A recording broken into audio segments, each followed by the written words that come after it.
The UFO Comic Anthology Volumes 1 and 2 are available now from the Gerry store.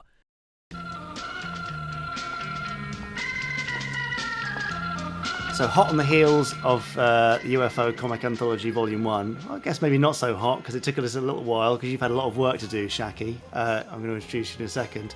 I just thought it would be a really nice idea to have a chat about the process of bringing this together. How complete is this complete collection? Where you find your art, how you write your features and how it all comes together. Because although I'm very happy to see it happen, I am not the person who brings this together and makes it happen. The person who brings it together and makes it happen is with me now. Shaqui, would you like to introduce yourself? Who are you? What's going on? Okay, I'm Shaqui Le Vesconte.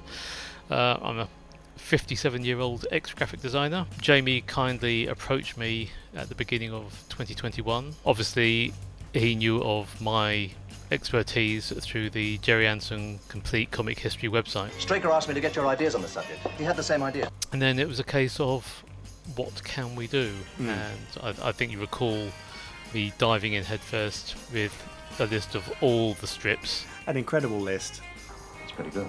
Well, initially what I called the primary strips, which are the ones relating directly to the series, and then the secondary strips with the lesser known material like the Mark of the Mistrons in Solo, and also the rather nursery orientated Thunderbirds from Candy, and basically myself giving a shot in the dark and saying this is a popular brand such as Thunderbirds, but the thing is they have all been reprinted to one degree or another with varying degrees of success. I mean, there was the part work, there were the Reynolds and Haynes volumes, which managed to actually acquire some of the original artwork and so were superior.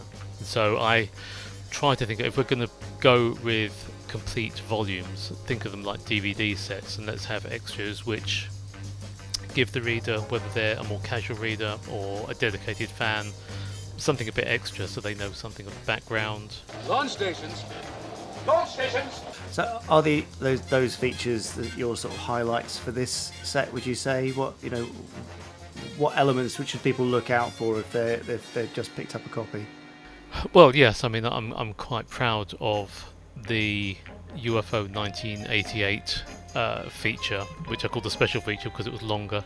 I mean, originally it had more detail about the strip, but we had to edit it down to fit. So, but I think it would bring a whole new angle of UFO to readers, and see how other countries perceived it.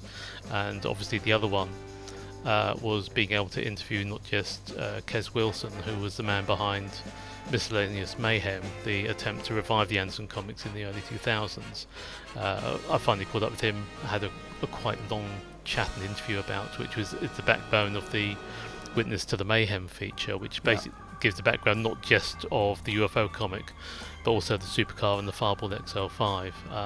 Since we may not do supercar and Fireball XL5 just yet, it made sense to actually have the entire background of the comic as a prelude to actually being able to reprint their UFO comic, which was completed but never happened. So right, we've spanned the whole UFO comic history really in these two volumes.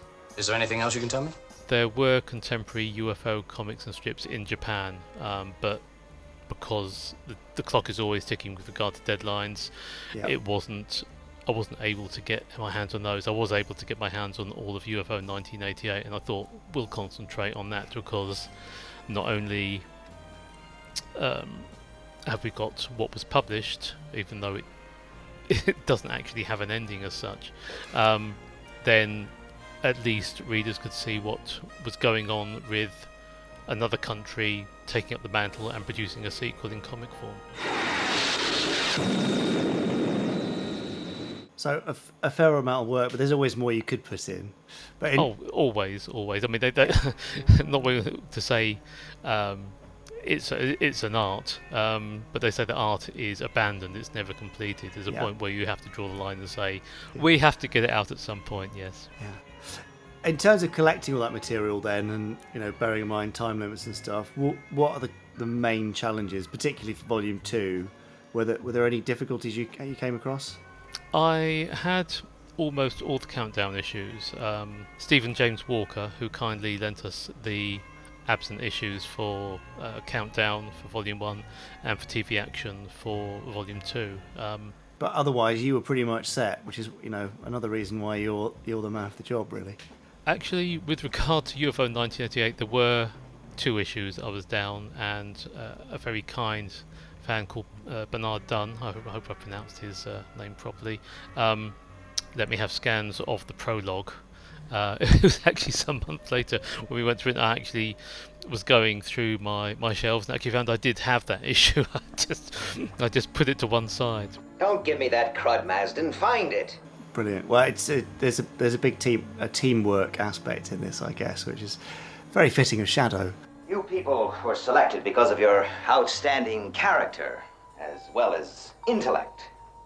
Well, yes, and also, I hope I'm going to pronounce his name correctly, Paolo Malaguti of ISO Shadow, the Italian UFO Fans Association. Again, he was very helpful in looking over my features and creating information. All mobiles, fire. Brilliant. Well, thank you to our other contributors. In terms of, I don't want to pit them against each other, but Gerry Haylock versus John M. Burns and the 2 different collections, how do their styles compare and contrast? I'm not going to ask you to pick a favourite, unless you'd like to, but what are the hallmarks of both, I guess? To myself, Gerry Haylock always had the edge, because whilst his line and wash, I don't want to say it's basic, it's very concise, it's very clean, and that's what I think most people remember. It's not photorealism, but it's obvious that he just has a way of getting the figures right. It's very clean, and his layouts and his colouring are very vivid, very dynamic. John M. Burns, again, a lot of colour, a lot of dynamism. For my original listing, I wanted to put all the strips in chronological order, so the holiday specials and the annuals fell chronologically, but out of line. the problem with Volume 1 is that the first half of the strips are colour under Gerry Haylock, and then they go to black and white until the advent of TV Action. So you've got people like Brian Lewis and John Davis and others purely as black and white. So there was a rejig to space out the black and white section. I think the mix was the right balance. I'd like to think it was. Yeah, well, that's the artistic and editorial bit, isn't it? Because it's not just a case of let's take these all in order and whack them into one volume in order, done. It's there's a lot more to it than that. In terms of the style of the stories, kind of editorially, I guess. Two questions. So for people who don't know the UFO comics but want to give them a try, how close are they to the series? The other half of that is, between Countdown and TV Action, is there a marked change in style, or does it feel like a continuation? I did watch all 26 episodes again, and how does the strip compare? And initially it's very close, it's almost like you are reading adaptations or episodes, but obviously you can't maintain that. The aliens are an enigma, they don't really speak, their motives are unclear, and so I think it's with about the 5th or 6th strip they start to have the aliens communicating and speaking English. That comes to the fore with the story called Arctic Affair, which was around issue 30 or so of Countdown. And then they started adding thought bubbles, so even if they don't speak, we know what they're thinking, we know what their motives are. I mean, I think if UFO had gone to another series, maybe the motives of the aliens would have been slightly more clear, or they would have introduced one to communicate.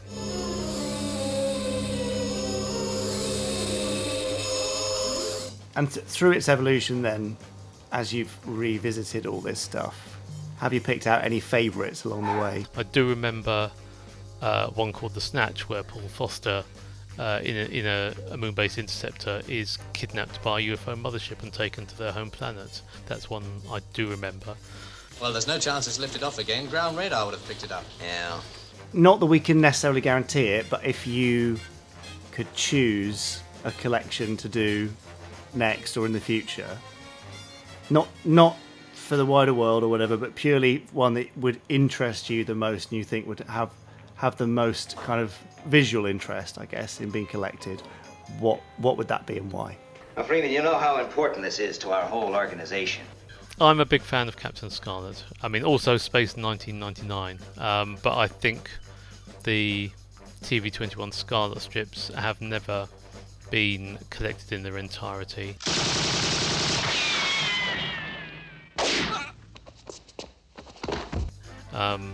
Obviously, we have Ron Embleton starting it. I'm lucky enough to actually own an original Embleton spread from TV21. And then it goes to Mike Noble with other artists before Jim Watson takes over fully. And I would like to see that come together as a collection. Whether it happens is another matter. But I'm just the pen for hire when it comes to putting them together. You're the one who tells me, right, this is the one we're doing. Jack, you've done an astonishing job on the 2 volumes, and I'm really glad to see them kind of completed and collected this way. And well, there's some other stuff I'm sure we're working on, but we can't talk about yet. Nudge, nudge, wink, wink. Is this the end or the beginning? But when the time comes, I hope you'll come back on and have another chat about those, because I always learn things talking to you about the strips that I just had no idea about before. So yes, here's to UFO 1 and 2, and I'm sure we'll speak again on another Anderson property in the not too distant future. The UFO Comic Anthology Volumes 1 and 2 are available now from the Gerry Anderson Store.